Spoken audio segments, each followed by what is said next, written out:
After I survived cancer, I wasn't grateful. I was terrified. Terrified I'd have to do it all again.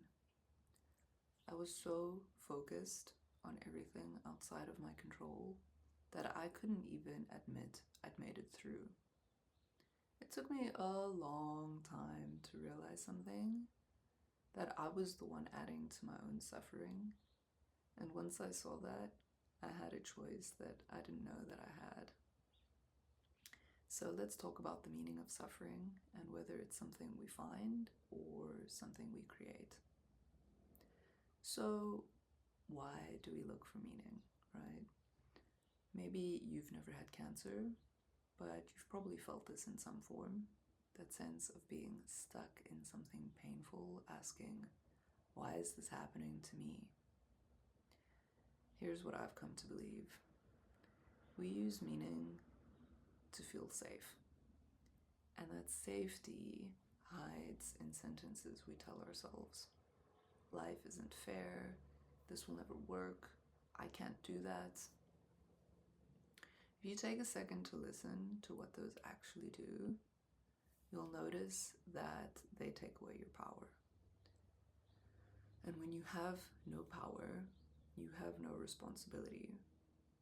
And there's a strange comfort in that because it protects you from failing, because it protects you from trying, right?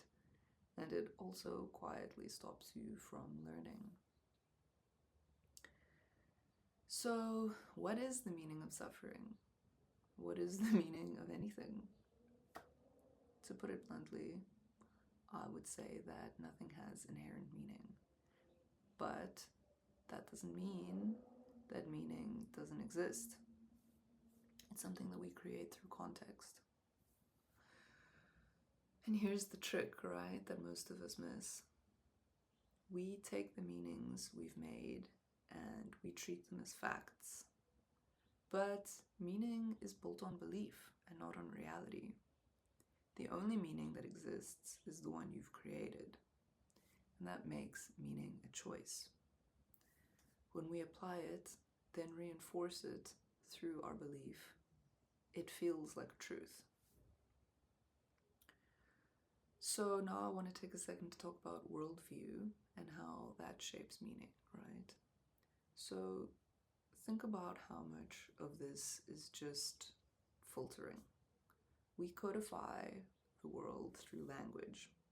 If you only speak one language, your world is smaller than somebody who speaks several.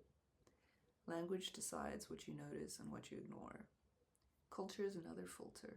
Then your own lived experience sits on top of that. All of it shapes how you see everything. Outside of that interpretation, things just are. There's no story attached. A fire has no meaning. It's just fire. But to a person, it can mean warmth, safety, power, destruction, or any number of things. It's the same fire, but it has a different meaning. So, when I finally stopped resisting my experience and sat with it, I asked a different question. Not why me, but what did this give me? And four things came up: compassion, empathy, gratitude, and forgiveness. Compassion for myself, who felt so alone back then. Empathy for my family, who lived through their own version of that trauma. Gratitude for my life and the care that saved it. And forgiveness for the version of me I'd blamed for everything. And that's when it shifted. I realized I could turn the trauma into something meaningful by choosing to learn from it and share it.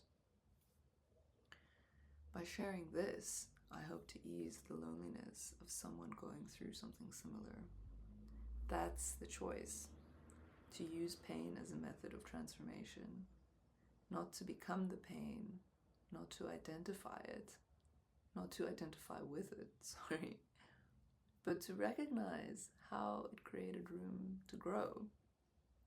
I'm a more compassionate person because of my trauma. It gave me purpose, It showed me how much suffering exists in the world, and how much we reinforce it without realizing, just through what we believe.